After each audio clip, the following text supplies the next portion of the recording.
The challenges we are facing are huge.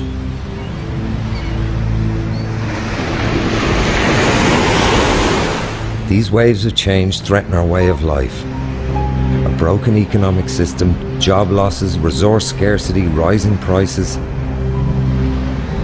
The levels of anxiety are growing. Sometimes change is really gradual and things move forward in very predictable ways. And sometimes, like now, change can be sudden and disorientating.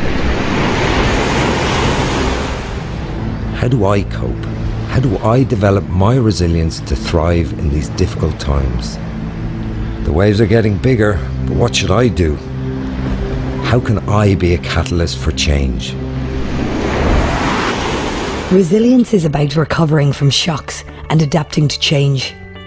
We can think of resilience at personal, community, and global levels. On a personal level, we know facing challenges is not easy. Personal resilience can be described as our ability to cope with shock. It is an active process of self-righting, involving feeling in control of life, getting fit, and being positively engaged in community life. These challenges can feel overwhelming. Here's a model for how we typically respond to shock or bad news. Faced with difficulties, we often completely refuse to accept what is actually taking place. No, this is not happening. Not to me. No way. Then we typically look for someone to blame.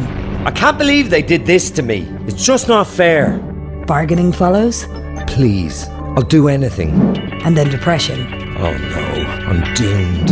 And then finally, acceptance. Okay, it is what it is. Let's see what I can do. Having a model helps us to know what to expect. We all go through these stages. The more resilient we are, the more chances we have of bouncing back quickly from difficult experiences. We know too that good food, keeping fit, and daily relaxation practices all help us stay healthy and as resilient as we can be. The key thing is we are not on our own. We face the same challenges as many other people, and the biggest single difference starts to happen when we face them together. Even the strongest, most resilient individuals rely on good friends and strong relationships when times get tough.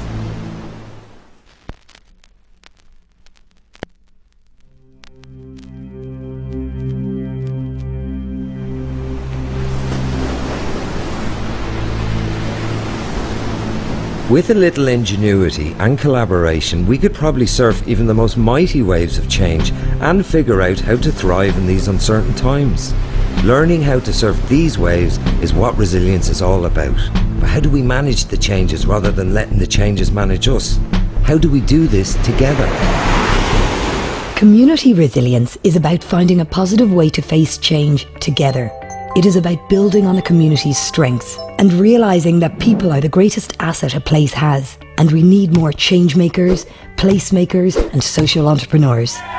A resilient community is full of diversity, where all kinds of people trust and collaborate with each other. Through high levels of creativity and even fun, a community can break through to new levels of resilience. It is about building social capital, the glue that holds communities together. Bonding capital is about feeling a shared sense of belonging in a place. It's our closest friendships with the people who we know will be there no matter what happens. Bridging capital is about connecting with others across the community, making sure that everyone's skills, talents and perspectives are available in the effort of building resilience. Linking capital is about connecting with other communities and sources of support.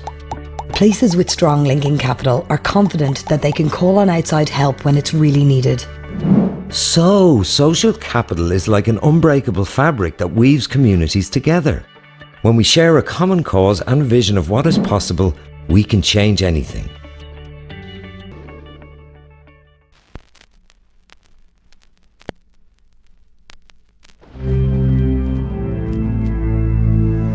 So, where do I start? How do I make sure that my community has the ability to get by in times of abrupt change? And is a brilliant place to live? How do I know whether my community is resilient or not? Many communities are naturally resilient. After all, they have survived many changes down the generations. But in recent decades, we have become over-dependent on a model of economic growth and cheap fossil fuels. This era is now coming to an end, and we need to prepare ourselves to avoid breakdown. The idea we can bounce back to something approximating normal doesn't work well in this new context. Instead, we need to make a step change to break through to significantly greater levels of resilience. A breakthrough community anticipates and responds to shocks through coordinated, collective actions toward a commonly agreed vision of a better future. The Transition Towns process is already bringing people together who are learning to do just this. Wow, I can be part of this movement to build livable communities and cultivate a sustainable planet. Transition initiatives and people the world over are supporting their local economy and developing all sorts of sustainability projects. So, we can build our resilience by future-proofing buildings, powering down and generating our own energy, and growing our own food and supporting local producers. And by strengthening our local economies and introducing all kinds of other initiatives.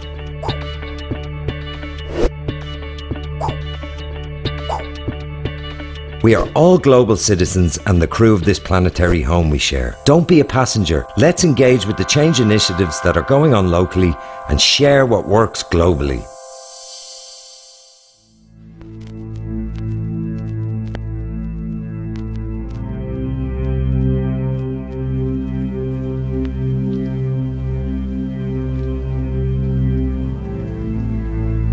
I can do this. Let's surf these waves. Waves, like the challenges we face, come in all shapes and sizes, and riding them will require the skills and attitudes of a good surfer. Before paddling out, an experienced surfer will have first observed the sea, checked the wind, and identified where the easiest place to paddle out might be. It's the same for resilience building. We need to see clearly the challenges we face and the best way to do things differently. Surfers don't really practice, they learn in action or by doing. They build their competency and skills through the experience and the enjoyment of surfing itself. Early on, learning to surf takes a lot of focus and concentration, until one day your body just knows what to do. Changemakers too can learn the knack of great timing and an ability to respond to opportunities as they arise. This go for it approach is about learning from mistakes and learning how to go with the flow, working with nature, not against her. The secret of a wave rider is a deep awareness of natural systems and the skills and tools to deal with uncertainty. Likewise, you, as a catalyst for change, can develop an almost effortless ability to adapt and build resilience. Yeah, I get it now. Creating resilience is up to us, and we can't rely on experts to tell us what to do when we're out in the waves. It's about courage and creativity. It's about really trusting and helping each other bring forward our best skills and talents. We don't really know how things will turn out, but we shouldn't let a good crisis go to waste. These times are a once-in-a-species opportunity for change. Go for it.